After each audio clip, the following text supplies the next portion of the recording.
Everyone, आप सभी का स्वागत है आपके अपने चैनल पर बुक्स बिलीवर पर। सो गाइस, आज की इस वीडियो में हम देखने वाले हैं कि वो जो ऐसी कौन सी 30 थिंग्स हैं, मतलब ऐसी 13 चीज़ें जिन्हें क्या करती हैं कि वो पेरेंट्स को जो ना वो मेंटली स्ट्रांग बनाती हैं, जिससे वो अपनी जिम्मेदारी को समझते हैं। सो इस बुक में हम समझेंगे कि मेंटली स्ट्रांग पेरेंट्स जिम्मेदारी को समझते हैं। अपने बच्चों को डर से लड़ाना सिखाइए, बच्चों की गलतियों से ही सीखते हैं और बच्चों को भावनाओं से दूर मत रखिए, उन्हें ज़िंदगी समझने दीजिए।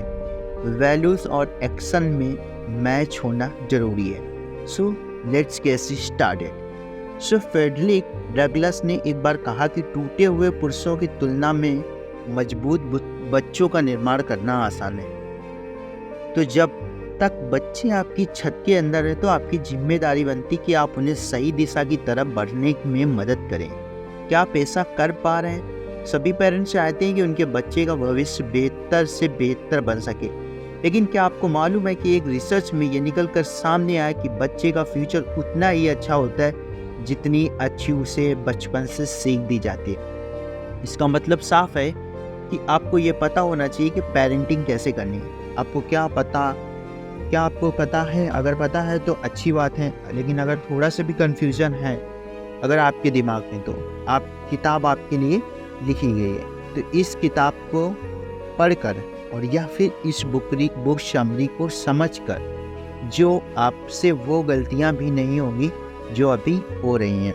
सो एक लाजमी से सवाल है कि आपके दिमाग में आना चाहिए, वो ये है कि किताब के चैप्टर्स में जो लिखा है या फिर इस समरी में उसके पीछे का क्या तर्क और कहाँ से आया, इसका जवाब क्या है। सो इसमें काफ़ी रिसर्च की है। इसमें रिसर्च में बताया है कि आपको चारों तरफ फैला हुआ फिटनेस का जाल नज़र आता होगा। हर तरफ ये बताया जा रहा है कि आप अपने बच्चे को फिजिकली फिट कैसे रखें, लेकिन क्या आप कभी सोचा है कि फिजिकली फिटनेस के साथ साथ इमोशनल फिटनेस कैसे रखें? इसी को आजकल मेंटल हेल्थ के रूप में जाना जाता है। हमेशा पेरेंट्स के सामने एक सवाल खड़ा हो जाता है कि वो कैसे अपने बच्चों को इमोशनली स्ट्रांग बनाए। इस सवाल का जवाब तो इस किताब से मिल जाएगा, लेकिन उससे पहले आप इमोशनल स्ट्रांग होने का फ़ायदा समझ लीजिए। एग्जाम्पल के तौर पर हम समझते हैं कि घर की छत उतनी ही मजबूत होगी जितनी उसकी नींव पड़ेगी, तो इमोशनल हेल्थ उसी नींव की तरह होती है। अगर आप अपने बच्चों को इमोशनल स्ट्रांग बनाएंगे तो फ्यूचर में आने वाली सभी प्रॉब्लम को वो हंसते हंसते हैंडल कर लेगा। जब आप पहले सवाल पर आते हैं कि बच्चे को इमोशनल मजबूत कैसे बनाएं, तो उसके लिए सबसे पहले तो आपको खुद एक हेल्थी लाइफस्टाइल को फॉलो करिए, अपने अंदर बदलाव लेकर आइए। जब आप सही रास्ते में होगे तो आपकी सही परवरिश भी दे पाएंगे। आमतौर पर यह देखी जाती है कि बच्चों को गलतियों पर माँ बाप पर्दा डालने की कोशिश करते हैं। सबसे पहले तो आप यह काम करना बंद कर दें, क्योंकि आज से ही आपके बच्चे को पता चलना चाहिए कि उसने क्या गलती की है और इस सबक से वो सुधरेगा और इससे इमोशनली स्ट्रांग भी होगा। यहाँ पर हम अब एक और एग्जाम्पल देखते हैं। एक कोडी नाम का लड़का था, उसकी उम्र 14 वर्ष है। कोडी के टीचर्स ने उसके पेरेंट्स से बताया कि वो शांत रहता है और पढ़ाई में ध्यान भी देता है, फिर भी उसके ग्रेड्स सुधार नहीं आ रहे। शायद उसे ADHD बीमारी है। इस पर कोडी के पेरेंट्स ने का रिएक्शन क्या हुआ? उन्होंने इस बात को मान लिया, टीचर से कहा बाकी स्टूडेंट की अपेक्षा इसे कम काम दिया करें। रिसर्च करने वालों के अनुसार पेरेंट्स की यह अप्रोच गलत थी। उन्हें यह लड़के पर भरोसा दिखाना चाहिए कि जैसा कि बाद में कोडी के पेरेंट्स ने किया। उसके बाद वर्कलोड में कमी नहीं आने दी, उसे एहसास दिलाया कि वो बाकियों की तरह है। इस अप्रोच के बाद कोडी के अंदर काफ़ी ज़्यादा इम्प्रूवमेंट दिखने लगा और उसके ग्रेड पहले से बेहतर हो जाने चाहिए। जो पेरेंट्स खुद मेंटली स्ट्रांग होते हैं वो कभी अपने बच्चों को जिम्मेदारी से भागना नहीं सिखाते, बल्कि डट कर उनका सामना करना सिखाते हैं। तो फाइनली अपने बच्चों को सिखाइए कि वो 2 थॉट्स के साथ आगे बढ़े, ब्लू थॉट्स के साथ नहीं। ब्लू थॉट्स वो लोग मतलब जो हर बात को जिम्मेदार दूसरों के कंधे में डाल देते हैं। True thought that's mean they are responsible for that. अपने बच्चों को डर से लड़ाना सिखाइए। 13 thing mentally strong parents do not do. अगर आपको ऐसा लगता है कि आपके अच्छे माता पिता नहीं हैं, तो आपको चिंता करने की ज़रूरत नहीं है, क्योंकि आपकी तरह 94% लोग लोगों को ऐसा लगता है कि आखिर ऐसा क्यों हो रहा है। लोगों को पता है कि उनकी पेरेंटिंग में कमी है, लेकिन फिर भी वो कभी कमी को ठीक नहीं कर पा रहे हैं। तो इस सिचुएशन में एक चीज़ का जन्म होता है जिसका इसी गिल्ट की वजह से पेरेंट्स अपने बच्चों को हर डिमांड पूरी करने में लग जाते हैं। इसको हम जॉय की केस में समझने की कोशिश करते हैं। जॉय के बेटा का नाम था मीका और वो काफ़ी ओवरवेट था। इसका वजन जंक फूड की वजह से बढ़ गया था। अपने बेटे को देखकर जॉय को काफ़ी गिल्ट हुआ करता था। उस दिन ये गिल्ट बढ़ गया जिस दिन मीका जंक फूड खाने के लिए रोने लगा और भीख मांगने लगा। तब जॉय को एहसास हो गया था कि उसके बच्चे की हालत का जिम्मेदार कोई नहीं बल्कि वह है। तो अगर यह सवाल उठता है कि आखिर गिल्ट को मैनेज कैसे करें, सबसे पहले ये तो समझिए कि गिल्ट आपके लिए अलार्म की तरह होता है। ये अलार्म आपको बता रहा है, आपको बजा रहा है कि अभी समय है, सुधर जाओ। जैसे कि जॉय को अपनी गलत पेरेंटिंग का एहसास हुआ, उसने सुधरने का फैसला कर लिया। जैसे कि आपको अपने बच्चे को किशोरा अवस्था में पहुँचे, उनसे आप बात करिए, उन्हें अपने कंफर्ट जोन से बाहर आना चाहिए। अब समय आ गया है कि वो बाप की उंगली छोड़कर खुद का रास्ता तय करें। उम्र के इस पड़ाव में आप दोस्त बनकर अपने बच्चों के साथ खड़े रहिए, उसे सही दर्शन दीजिए, उसे सही मार्गदर्शन जैसा भगवान कृष्ण ने अर्जुन को दिया था। आप अपने बच्चे का सारथी बनिए। आप अपने बच्चे को नई स्किल सीखने में मदद करिए। अपने बच्चे के सामने एक शानदार उदाहरण सेट करिए कि अधिकतर पेरेंट्स की ये कोशिशें होती हैं कि वो अपने बच्चे को एहसास दिलाते रहें कि वो उनके यूनिवर्स का सेंटर पॉइंट है। अब बताइए ये आइडिया कैसा रहेगा कि पेरेंट्स अब बच्चों को ये एहसास दिलाने की कोशिश करें कि वो पूरे ब्रह्मांड का सेंटर पॉइंट है। आप चाहते हैं कि बच्चा खुद के ऊपर भरोसा करे, इसमें कोई बुराई नहीं, लेकिन आप उसे यह एहसास क्यों दिलाते हो कि वो सबसे अलग है। सबसे अलग होने का एहसास के परिणाम काफ़ी भयानक है। इसको एक उदाहरण के समझें। कोशिश करते हैं कि कैरल और टैम की एक बेटी थी ब्रिटनी, जिसको उन्होंने पूरी छूट दी हुई थी। छूट की किसी की सीमा नहीं थी। इस छूट की वजह से ब्रिटनी के अंदर यह भावना आ गई कि वो एक स्पेशल है। एक दिन जब ब्रिटनी के पापा उसके कॉलेज गए तो उन्हें पता चला कि बाकी बच्चों की बेटी उनकी बेटी को मीन समझते हैं। तब जाकर एहसास हुआ कि इसके पीछे तो उन्हीं की गलती है। ब्रिटनी के अंदर कभी भी उनके ये बीज बोया ही नहीं गया कि उसे दूसरों की इज्जत करनी चाहिए। अगर आप अपने बच्चों को खुश और मेहनत की तारीफ करो तो उसे प्रोत्साहित करो, लेकिन कभी भी उसके अंदर घमंड का बीज मत बोना, क्योंकि आपको ही उसे काटना पड़ेगा।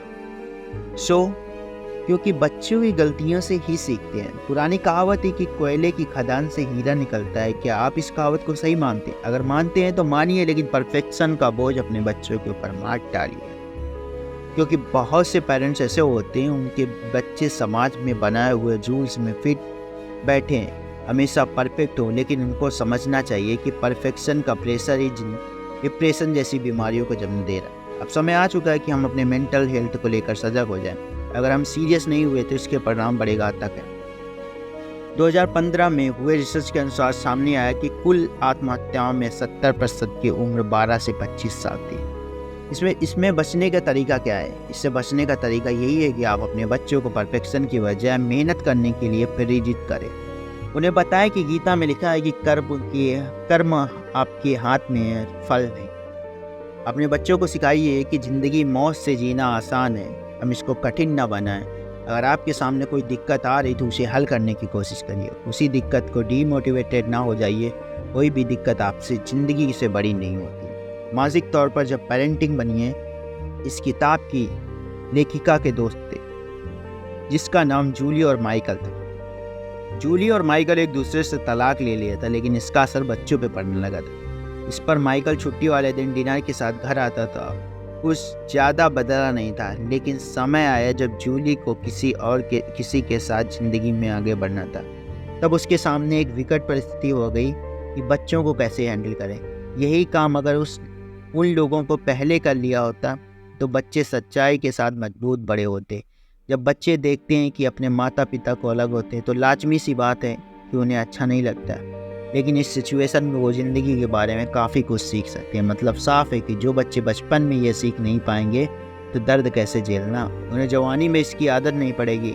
जूली ने सोचा था कि वो सही कर रही है, बच्चों के सामने दूसरी तस्वीर पेश करके लेकिन उससे सच्ची तस्वीर पेश करनी चाहिए। अगर उसने सही तस्वीर पेश की होती तो उनके बच्चे आज इस सिचुएशन के लिए तैयार होते। जब आप दर्द को समझने लगते हैं, उससे डील करने लगते हैं, बजाय उसके भागने के, तो एक बेहतर और मजबूत इंसान बनकर सामने। बच्चों की भावनाओं को दूर से मत देखिए, उन्हें ज़िंदगी समझने दीजिए। जो 13 थिंग्स मेंटली स्ट्रॉन्ग पेरेंट्स की डू नॉट डू। पेरेंट्स ये चाहते हैं कि उनके बच्चे निगेटिव माहौल से दूर रहें, लेकिन पेरेंट्स को समझना चाहिए कि बच्चे को सीखना पड़ेगा, इस माहौल में डील करना पड़ेगा। जीवन के सफ़र में हमेशा पॉजिटिव नहीं रहेगा। बस ये ध्यान रखिए कि जब आपके बच्चे निगेटिव इमोशन से डील कर रहे हैं, सीख रहे होंगे, तब उन्हें एक सपोर्ट सिस्टम की ज़रूरत होती है। वो सिस्टम बनकर रहिएगा।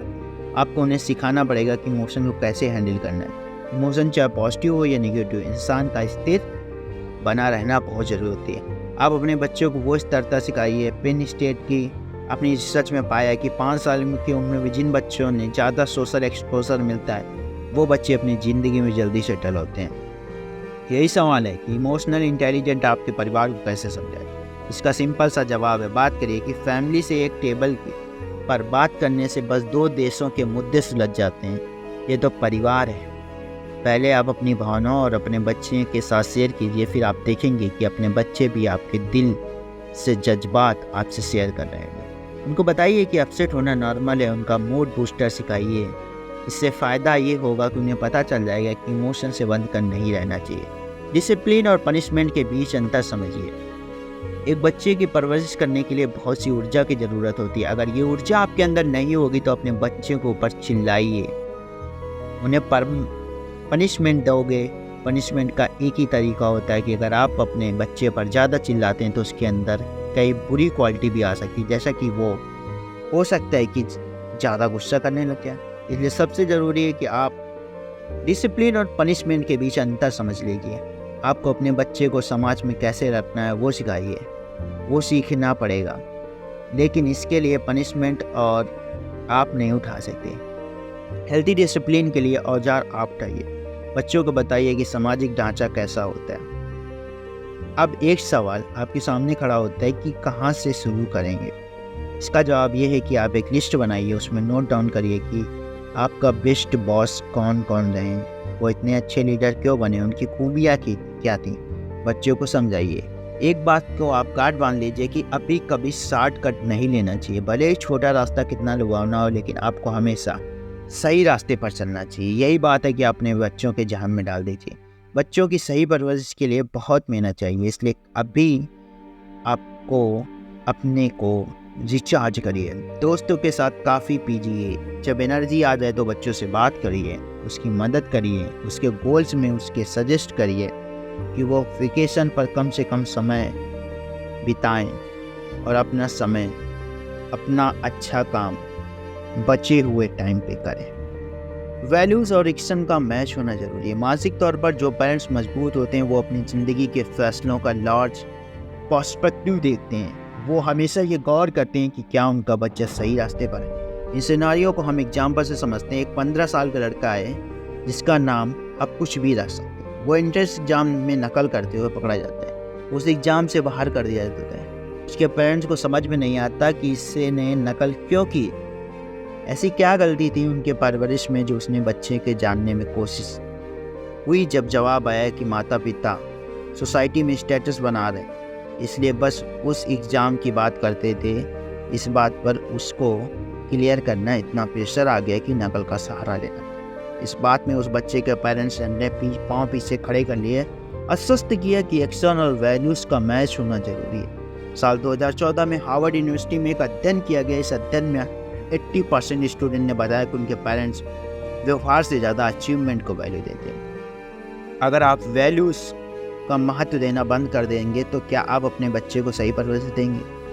जब समय है कि आप अपने बच्चे के अंदर कुछ वैल्यूज़, इतना आसान काम नहीं है, क्योंकि वैल्यूज़ से ही कैरेक्टर का निर्माण होता है, चरित्र का निर्माण होता है, साथ ही किसी के अंदर लीडरशिप क्वालिटी का जन्म होता है। अगर आप चाहते हैं कि आपका बच्चा खुश रहे, सही मायने में उसके जीवन में वैल्यूज़ मतलब समझाएं, तो इसके साथ साथ ये बताइए इसकी वैल्यूज़ और एक्शन का मेल होना ज़रूरी है। शारीरिक मजबूती तो वो पा जाएगा, आप उसे मानसिक मजबूती प्रदान करिए। कुल मिलाकर पेरेंटिंग काम इतना आसान नहीं है कि आप पार्क में जाएंगे और टहल कर आएंगे। पेरेंटिंग बहुत सीरियस काम है। आपको एक कैरेक्टर्स का निर्माण करना होता है, जिसके लिए आपको समाज के साथ जीना पड़ेगा, आपको लीडर के साथ निर्माण करना पड़ेगा। इसलिए कभी भी परवरिश को हल्के में मत लीजिए, ये एक लाइफ टाइम जॉब है। इसलिए आपको सबसे पहले खुद की आदतों को सही रास्ते पे लाना होगा और इस रास्ते पे खुद को जीवन को लाना पड़ेगा। क्योंकि पेरेंट्स के तौर पर बच्चों को वैल्यूज़ को डालिए, इन्हें बताइए कि जीवन में कठिनाइयों का सामना एथिक्स के साथ करना पड़ता है। बताइए कि राह इतनी आसान नहीं होती लेकिन मज़ेदार बन सकती है। अपने बच्चों को सिखाइए कि कैसे बेहतर इंसान बना सकता है। उन्हें बताइए कि कैसे वो हर रोज़ इम्प्रूवमेंट ला सकते हैं। आइडियल जीवन कैसे जिया जाए, इसके लिए कोई परिभाषा नहीं, लेकिन आप अपने जीवन में एथिक्स के साथ बिताते हैं तो आप समाज के लिए बेहतर कर सकते हैं और अपने परिवार के लिए भी। इसलिए पेरेंटिंग का महत्व को समझना जरूरी है। So I hope this video you should like. If you like this video, subscribe this channel and share with your friends and family. Thank you so much for watching this video. और ज़्यादा से ज़्यादा लोगों के साथ share करना। धन्यवाद।